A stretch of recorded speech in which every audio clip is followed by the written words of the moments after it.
on the streams. We had to reset something and do it over and start fresh. So if you've already been listening, we've been talking a bit about the insurrectionists. Rob, I've referred to the Republicans as the insurrectionist party. I'm not a big fan of nicknames for groups like that. It feels like it demeans politics and moves them into professional wrestling. But I guess different people have their breaking points, and it really felt like to me that we're in a whole new moment with Republicans, that of all the things they wouldn't support is using the power of the federal system to get to the bottom of this. Do you think that it's ultimately going to serve people better and more political advantage will come to Democrats if Democrats are able to run much more partisan, narrated congressional hearings rather than a big commission? And for people who don't sort of know how this goes, the Benghazi obsession that the Republicans had trying to get after Hillary Clinton, all of that was just run out of committees. None of that was in an official commission, which was bipartisan and played by a certain set of predetermined rules. They were just calling people to be sworn witnesses before. Other than protecting McCarthy and his conversation with President Trump, then at the time President Trump, do you think that we're going to see even more partisanship and even more aggressive tactics being led by when Katie Porter gets her hands on somebody who's been associated with all this? Or do you think it'll just I think the Democrats will just wither away and not attack this with the aggressiveness that they need to? Well, I don't have a lot of confidence that the Democrats are going to attack this with the aggressiveness that they need to. My fear is that they will kind of just back away and kind of think, okay, this doesn't have any staying power in terms of political advantage. That the prospect of looking partisan could have a backfiring effect for them. I don't think that would be the case, but I think that's what their political estimation is going to be. And the thing that, is really irksome about this is what this does is it moves what should be as objective as possible and independent as possible of an investigation that would happen by a commission, similar to what we had with like the 9/11 commission. It would it moves from that into a partisan. Yeah, it makes it partisan. Yep. It makes it partisan, and it becomes a self-fulfilling prophecy, and it becomes, now it can be portrayed as more like the Benghazi thing, and which was, a sham that went on for months and months and months and months and months. And it's, that is really irksome and bothersome but I think that probably plays better into the hands of Republicans than Democrats, but I just don't know. I don't know. I mean, this is a gigantic issue to me. I don't know how much staying power this has as a political issue that will, have an impact in the midterms. I just don't know. Yeah, I'm with you. Look, I think this fires up the politicos like you and I and a whole lot of others, maybe people that would listen to this podcast. We get ourselves all riled up about this, as we should. It's the kind of stuff we should all be caring about. But if you don't already care about politics, if you don't already care about the ins and outs of the power dynamics within the Congress, is this really something you should be concerning yourself with? Now, Congress should concern itself with all kinds of matters that your average citizen does not think is important. That is the very reason we use a representative form of democracy, right? We ask some people to represent us and go to the conversation, seats of power, and decision-making moments on our behalf to think about and care about the things that we don't all have the capacity, ability, or interest in thinking about.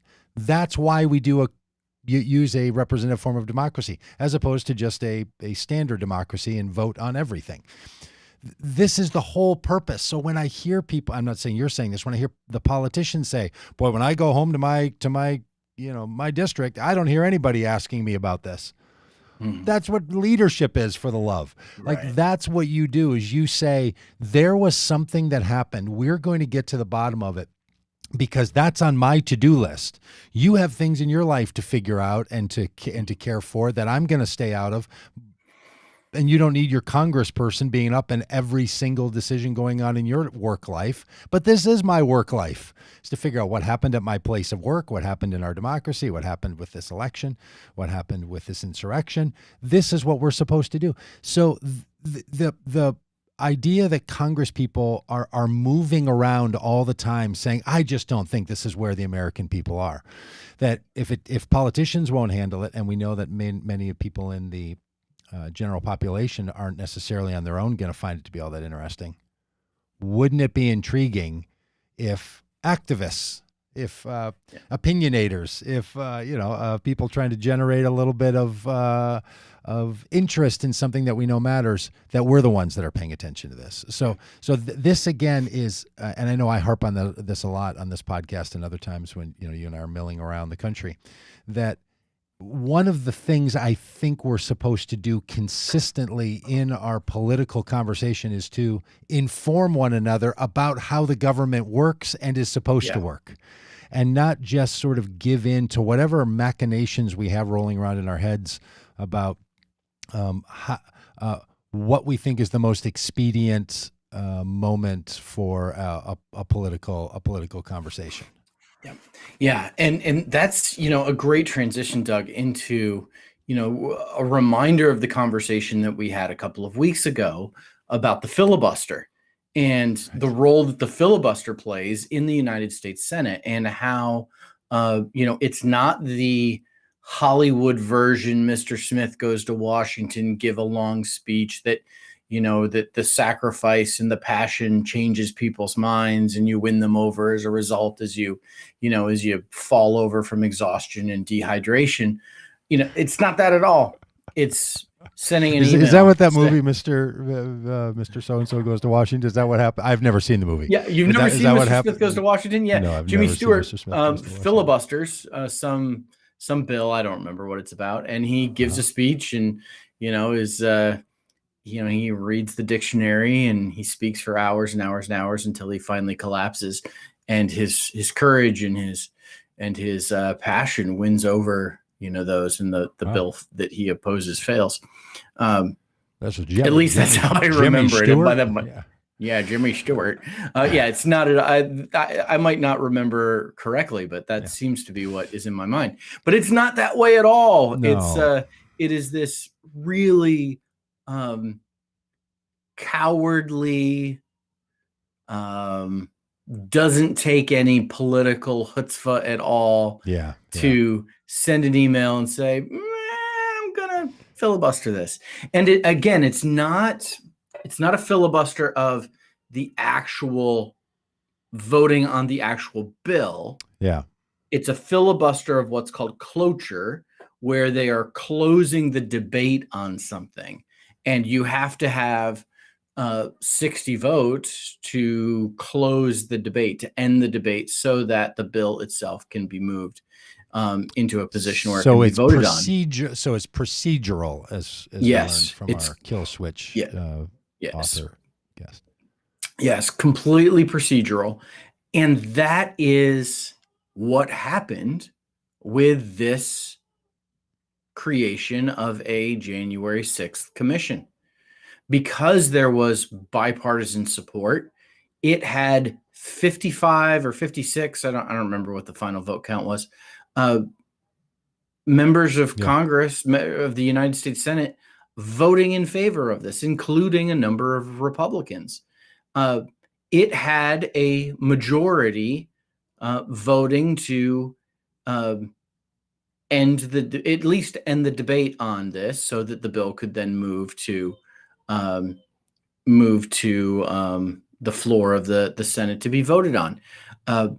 It was stopped. It was killed. It was scuttled by 35 Republicans. Yeah. And listen, in a democracy, in a representative democracy, is the minority supposed to run things? Like, do elections matter? Can it be that even in the face of bipartisan support of a bill, a third of the United States Senate can stop something that 2/3 wants? It seems so out of whack, and it just highlights why the filibuster is like again. It's like it's inside baseball. It can be a boring thing for people to talk about. Like, should we kill the filibuster or not kill the filibuster? And it's like you can see people's eyes glaze over. But then when you realize the actual impact that this procedural element has in the Senate, we see here with the January 6th commission as just the latest example of how dangerous this filibuster is and the impact it has on our democracy, where we have bipartisan support to investigate, an insurrection. Yes. And that gets stopped by 35 senators who don't want to do it. So the idea that each of the houses, Senate and the House of Representatives, has their own internal rules that dictate what ultimately is going to be the treatment of a bill or of legislation that's being drafted. That is one of the pieces that I know that people inside the Senate and inside the House who run the system there really love. They think it's super great. And I think it's the part that makes ordinary people just think politics is ridiculous. Because this is just madness. It's all the parts of the government that drive people crazy, right? It's that feeling when you're at the airport and they take your 8-ounce container full of yogurt out of your carry-on bag. But if you had 2 yogurts in 4-ounce containers, that could go through. I'm just saying that some people may have had that experience 2 days ago. that kind of it's that moment where you think, so it's not the amount of substance, it's the size of the container. Like, these are the moments that just make people shake their heads and say, like, hey, everyone's just doing their job, but what is going on? When you see the Senate do this with the filibuster, where any one of the senators can say, I don't want to move on debate until we have 60 senators that say this can move forward. Or in the House, which I learned just this last week, the House has a rule that's called the Hassert Rule. They refer to it this way. It's the Hassert Rule because Representative Hassert used this rule. Denny Hassert. Who's former Speaker of the House, who's in jail in Ohio for pedophilia. But, Side note, an important one, we should have a whole podcast on the level of people involved in Republican politics that are also convicted later of crimes is just incredible. The very crimes that Republicans think Hillary Clinton is involved in the basement of a pizza parlor. So Hassert had this rule, which now Nancy Pelosi also has kept in place as the speaker, which is no bill can move forward when you're in control. So the Democrats currently in control. Hassert had this when the Republicans were in control of the House, unless 50% of your party, the one that's in control, approves of the bill. In other words, even as the Speaker of the House, she can't move forward a bill even if 49% of Democrats support it and all the other Republicans do. And you could get a bipartisan bill if you don't have 50% of your own caucus, your own group, your own party that support it. A bill can't move through. This is another place where all kinds of bills have died on that floor. You will hear Nancy Pelosi say it. You'll hear, if there's ever again a Republican Speaker of the House, say, we just don't have support for this bill in our caucus. And you sort of think to yourself, like, well, like, are you trying not to upset people?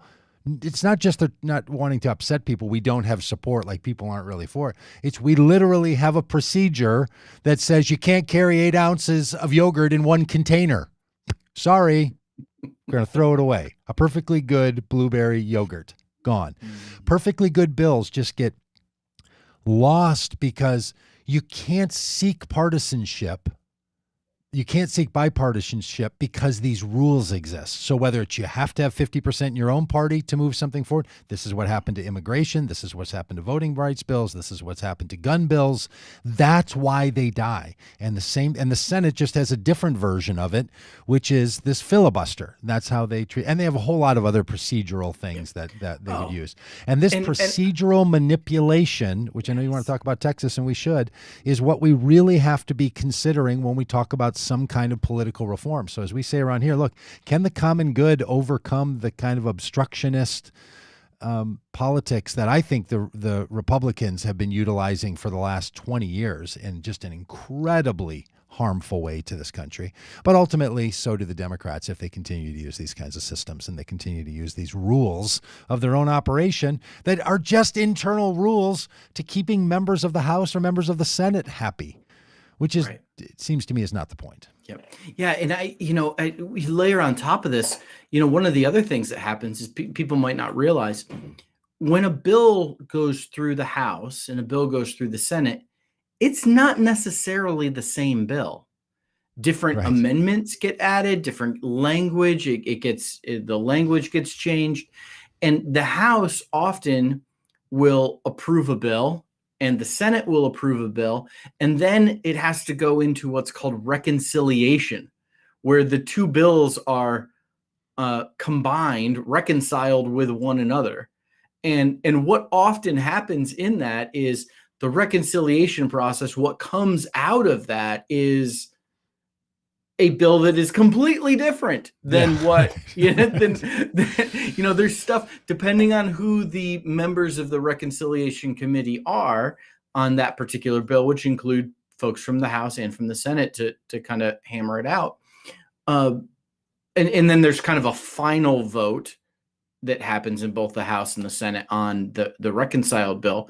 But what can come out of reconciliation can be completely different than what was originally voted on as well. It's the whole process it is fraught with opportunities for manipulation and opportunities for obstruction that seems so counterintuitive for any common sense person who looks at, like, how should we do things? How should we, in business, there's like a push towards efficiency, leanness, doing things in as effective manner as possible. We look for the same things in our lives. I know, like, I've spent the last couple of months looking for ways to automate my life.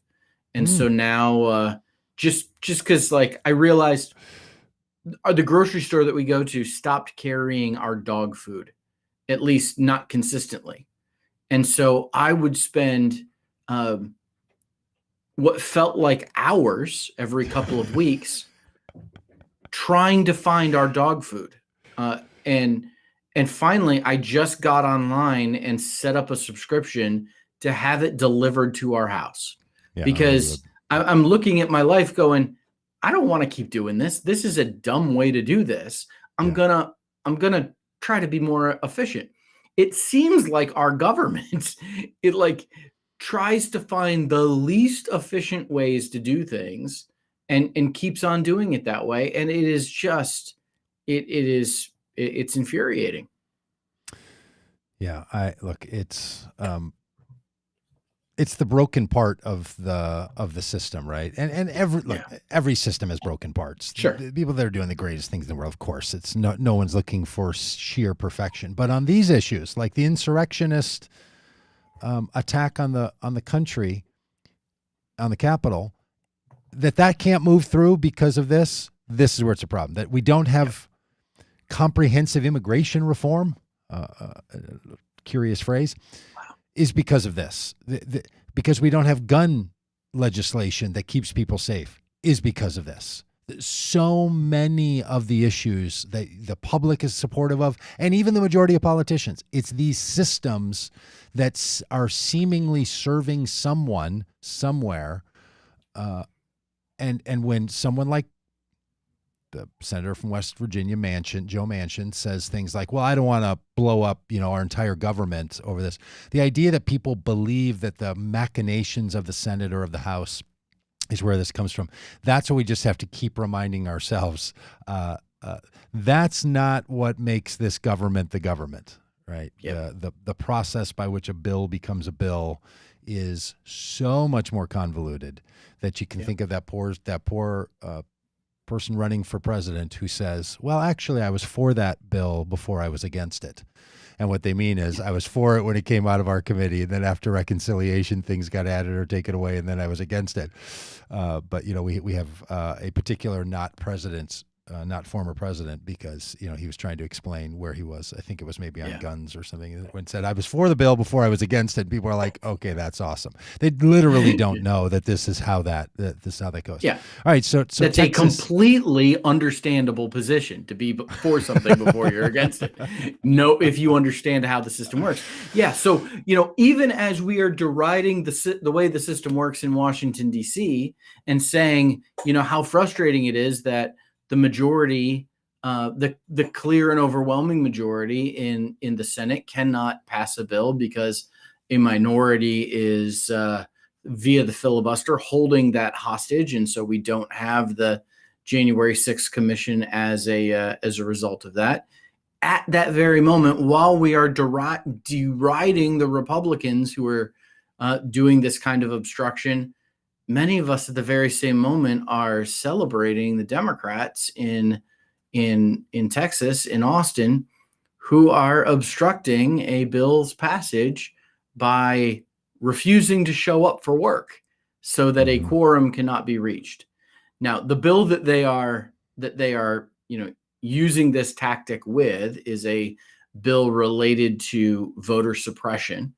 And it seems like there is a cookie cutter playbook that's being passed around in all of the Republican controlled legislatures around the country, state legislatures. It happened in Georgia, most famously.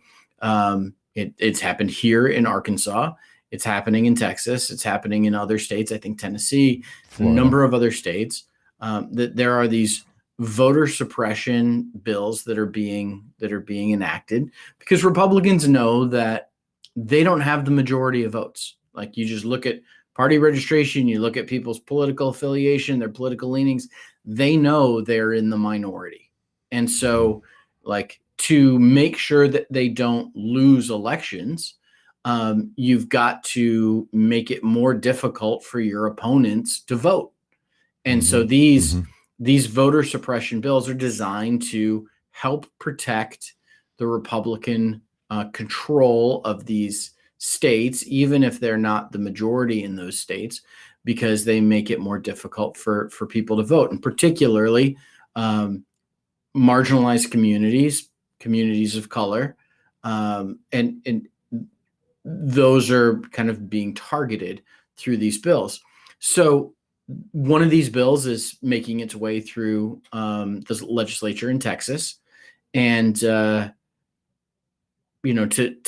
have, if you've ever had kind of Robert's Rules of Order, if you've ever been on a committee with 7 people or something, and you've probably heard the word quorum. You've got to get a quorum. You've got to have enough people there to represent the fact that, yes, like the work that we're about to do is representative of this body. It's not just like, if you're on a committee, the committee chairperson can't just like say, okay, I'm having a committee meeting by myself and making all these decisions. I vote yes, the ayes have it. Like, you've got to have a quorum. You've got to have enough people who are a part of that group represented there. Democrats in Texas have simply refused to show up to work, so that there is no quorum, so that this bill cannot get passed. And I'm curious, Doug. Is this clever maneuvering that we ought to praise, or is this the same type of thing as the filibuster, the same type of thing as the Hastert rule in the House, where we're just inclined to think of these Democrats as heroes because we agree with because their the position. topic and because of the topic and the position. Well, Very well framed. I think you're right that we should be asking this question. I think a couple of things are important here. So let me side note. Let me say something about that in a second. But I want to say something about how I think we should approach what a lot of times is referred to as these voter suppression laws.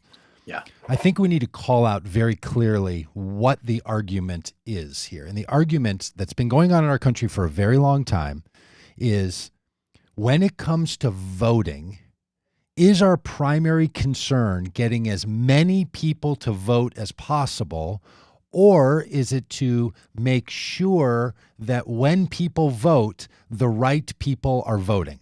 Now, a reasonable person, a common good person, would say, I want both of those. I don't want you to make a false distinction out of those. I want as many people voting and all the right people. So something we now call gerrymandering was a way to try to get more people to be able to vote. It's been now flipped on its head and is used for all other purposes. But the idea was, hey, if someone knows that a candidate's just going to win because the place where the boundaries are set, it's just given that a Democrat or Republican's going to win, that's going to limit votes, and people won't really feel representative. So let's create an environment in which most people can feel connected to their vote, right? So you want more voting participation. Time out a second. Is that really the history of gerrymandering? That's really the history of gerrymandering. Gerrymandering really came together because gerrymandering, which, if you don't know what it is, it's a way of deciding where the boundaries are for state congressional and for districts. U.S. congressional districts, right, for your state vote. One of the things they were trying to get to was that many minorities were not able to vote. So early redistrict. The other word for it is redistricting. Redistricting tried to say that minority voters are not best represented by our current block system of just sort of go from this street to this street, north, south, east, and west, and there's your congressional district. So they started to play with the districts to make them better suited for voter participation.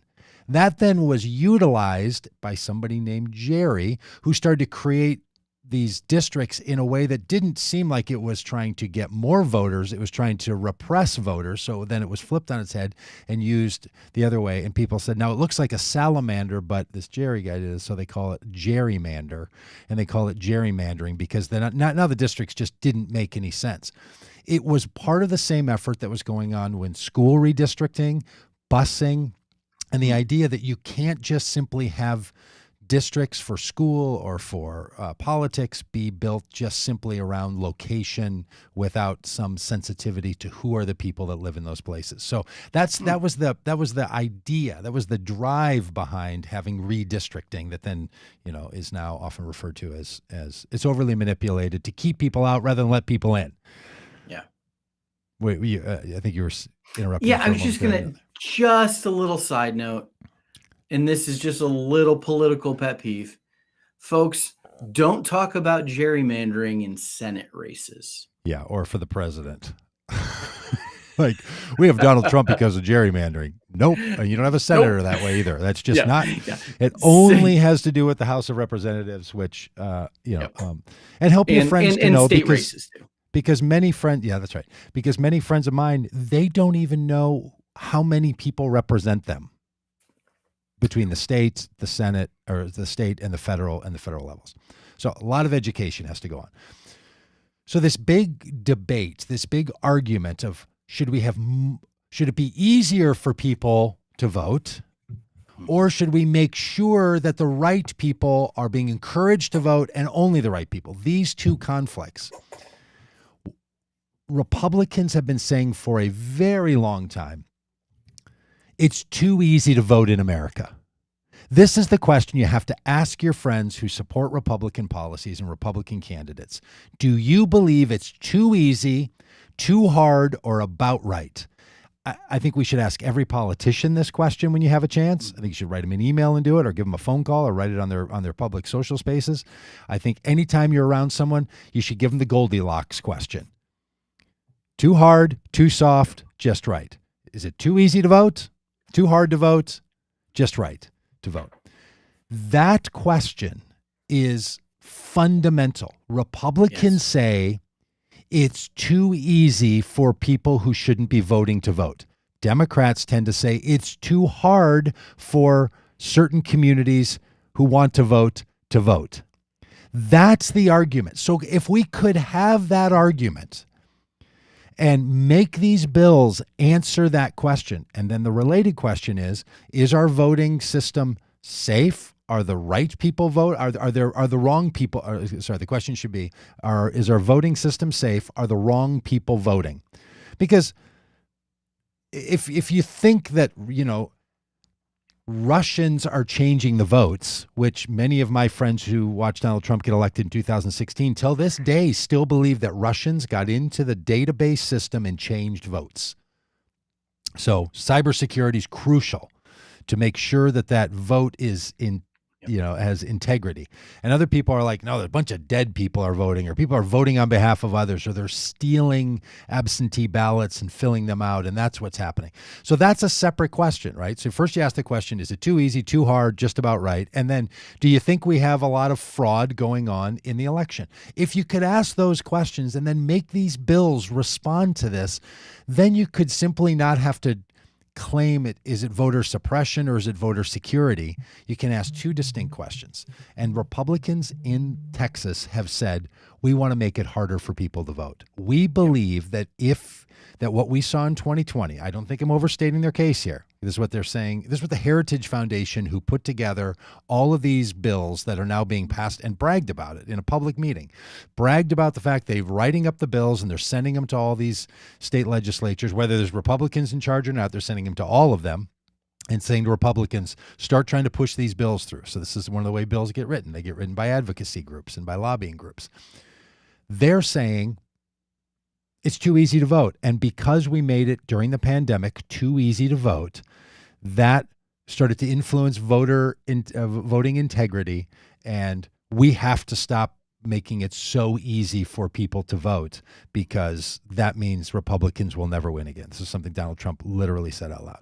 So if we could have that argument, okay, breather on that. So this is how I think we need, because if we call them voter suppression laws, that's not what the proponents call them. And you don't win an argument by claiming something of your content opponent that if you refer to it an idea from a content opponent that they don't agree, that's how you refer to it, you rarely get anywhere in a discussion. So I think you're just better off not calling them voter suppression, but saying you want to make it less easy for people to vote for some reasons, right? They will say yes.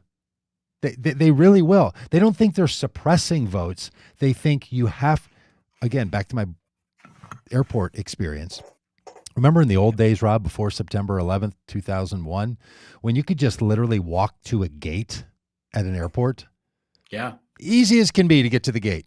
Hey, the question used to be, will you meet me at the gate or will you meet me at baggage claim? Right? You can just walk up to the gate. It was easy to do. We've decided as a country we would rather have your airport experience not be as easy because we want some other benefit to come from it. So we've decided make it harder to get through security than what it used to be. Now, all these kinds of rules. And we've decided as a society that's a good thing. We should have that conversation sometimes if we actually think that's helped the country stay safe. That's right. This is what That's right. The same law and order kind of protection narrative is what Republicans are saying. So in light of all that, what's going on in Texas? Here's why I don't think it's just the filibuster or the Hassert rule. I think the state representatives in Texas said, this bill you're about to pass, you're rushing this through. We don't have time to talk about it. We don't have time to raise public comment about it. We don't have time to take it back to our districts. This is something you brought up, Republicans, in the last hours of the state session. And because you brought it up in the last hours, we don't have time to vet this or debate this idea. We disagree with it. We want to win some of you over to our side. But you brought it up at the 10th hour. Gave us 2 hours to deal with this thing. we're not going to go along with this. You're rushing this through in the middle of the night without any decent consideration. Now, that's a reason that the filibuster exists and probably should. Like, it's designed in the Senate to slow things down, to make sure that we're all looking at, everyone's moving 1,000 feet a minute. Let's slow this thing down and make sure we get a look at it. Because the Republicans said, let's rush this thing through, the Democrats said, we're not rushing it through. So what they did was they used a whole lot of stall tactics to cause the timing on being able to pass a bill to expire. And when they didn't show up for the last, I think, either half an hour or hour and a half time that was left in the Senate session, that meant that the bill couldn't be pushed through because they just timed it out. They were like that basketball team that was up by 3 points and they just, ran the clock. Yep. And fortunately, unlike basketball, before the shot clock, I was going to say. So do you want a shot clock? So that's why I think it's a little different. Now look, had the Republicans said in the Senate, we think we're not going to pass this commission because we're rushing this through and we didn't have time to think about it, or let's filibuster this thing until we really do have time for lots of input. If that was their argument, if Mitch McConnell had come out and said, we really need to consider more carefully what we're doing and we're not ready to pass this bill yet. Instead, he said, we think that Democrats just want to keep talking about the insurrection because it's going to help them politically and we're not willing to give them that. I mean, he just literally said that in a Fox News interview. So that's why it's different. So when the legislature in Texas said, yeah, I know the governor's going to call us back into a special session and on the list of topics in the special session is going to be this, we're willing to do that because that means we're talking about it now. We're going to talk about only this and only this during the special session. Maybe we're going to talk about some kind of, COVID funding, but we're going to be able to put the focus on this that needs to be on it. And if we're going to pass bills that have this kind of impact, that's different. So now, am I just justifying the fact that that's a smart play to run down the clock or to take a knee in a football analogy or to walk a home run hitter in baseball, or pick your bad sports analogy for this? I don't think so. I think sometimes bills have such implication, we should use all the pieces that exist. The problem with the Hassert rule in the House and the problem with the filibuster in the Senate is they use it all the time. It's not like it's used on a special occasion. In fact, right. The Republicans in the Senate even removed the filibuster for some things, like budget bills, judicial nominees. So they're just basically saying we're going to use it for everything other than the stuff that we really want to just be able to jam through. So that's what makes it feel different to me. Do you think that the Democrats in Texas are running a risk of people not seeing this side of things? No, it seems to me that the narrative right now is generally positive towards the political play that the legislators in Texas went with, and it hasn't backfired on them. I know that there's been, we've seen this happen on occasion in other states where members of the opposition party have crossed state lines. They've actually gotten out of the state to like Oklahoma or something, right? Like they said, if we're not legally in the state, like Wisconsin or something. I maybe Texas actually. It might have been Texas. Maybe they went to Oklahoma and were hiding, and they sent the state troopers out looking for them. Right? This is the story. Yeah, I kind of thought it was Wisconsin. Stories?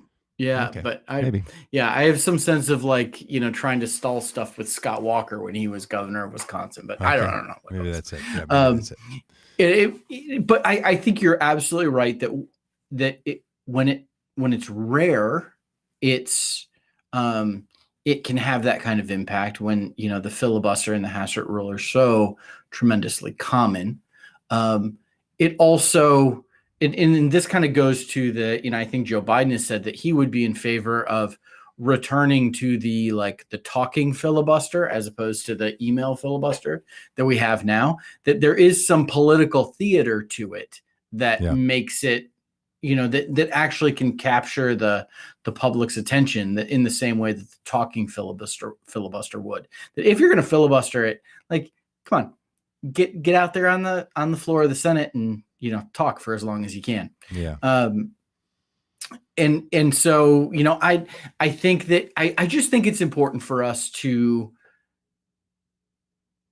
realize that politics is it can be a dirty game, and and neither side is clear and pure as the wind-driven snow. There's and I think it's good, and I think that frankly your defense of the legislators in Texas has swayed me, but I think it's good for us to be willing to question, hey, we're not doing the same thing, are we?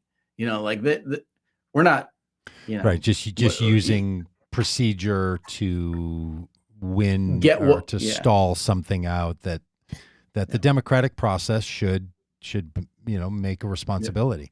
Yeah, I mean, this is the elections have consequences even at the state level. Like if you're, we've been saying so long is, hey voters, if you don't like what your politicians are doing, swap politicians.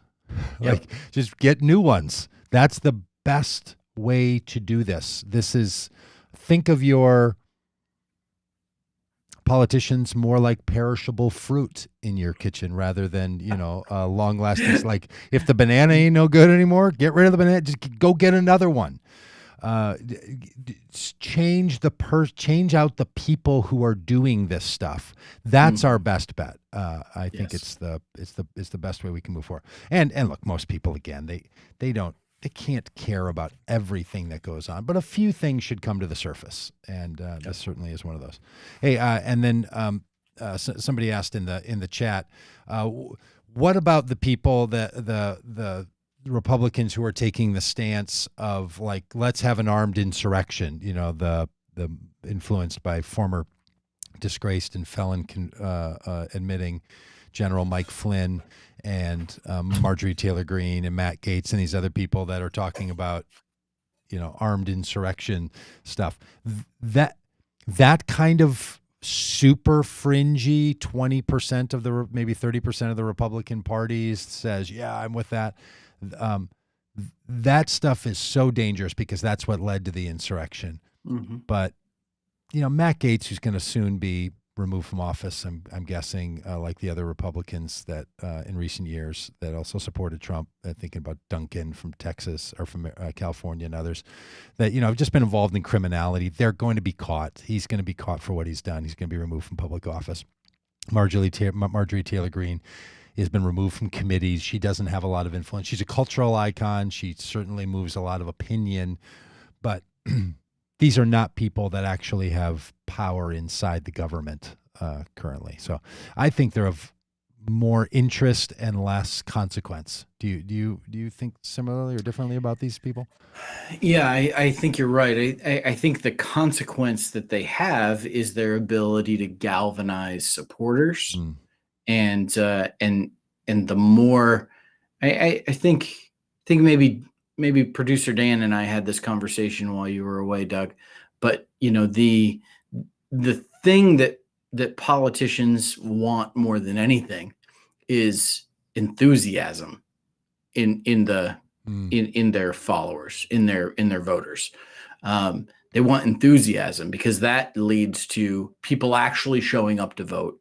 And it leads to money being donated to campaigns, and enthusiasm is a huge component within American politics. And I think what Matt Gaetz and Marjorie Taylor Greene and some of these others are able to do is they're able to produce enthusiasm in a group of people that the rest of us, I think, would rather feel depressed about the election, so depressed that they would stay home. We don't want them enthusiastic because that's what leads to, that's right. Them storming the Capitol when they don't get their way. I mean, the fact that there was an armed, violent attack on the U.S. Capitol to stop the certification of the presidential election it's just one of the things you need to, that this period of politics and culture that we're in, just need to say that on a regular basis. Yep. And someone was, I got a comment from something we'd sent out the other day over at Vote Common Good, where if you're not already signed up for our newsletter, we'd love you to. Don't miss the donate button when you're there. What was, hey, you've got to really do a better job of explaining why these people think the way they do about this stuff, and really kind of listen to the deep cries of people that have felt left out of the political system. Like, that is not why people attack the U.S. Capitol. It's not because they thought, my roads are not being repaired, I can't seem to get a break, the economy's working against me. It had nothing to do with it. It had to do with, we believe that the U.S. government has been taken over by hostile forces, and we're here as the militia to take it back. And they were told that by the sitting president of the United States and winked at by all kinds of Republicans. So this is not about the political implication of the cultural moment for people that feel left out. This was not that. You just look at the filings that the government has in their cases and the defense that people are giving. No one is saying that. They are saying precisely the opposite of that. They're saying, this is our country, it's working for us, it needs to keep working for us, and we can't let the criminals take it over. That's what. So we have to keep reminding ourselves and not remake this story about who these people are and what went into their attack on the Capitol. Absolutely. All right. Well, happy Tuesday. Happy June, Robb Ryerse. Glad that you're back from Texas and in your travels, Doug. Yeah, I got lots of updates coming about all that. So, hey, friends, we'll see you tomorrow here for a Faith Day, and we'll catch you on the flip side.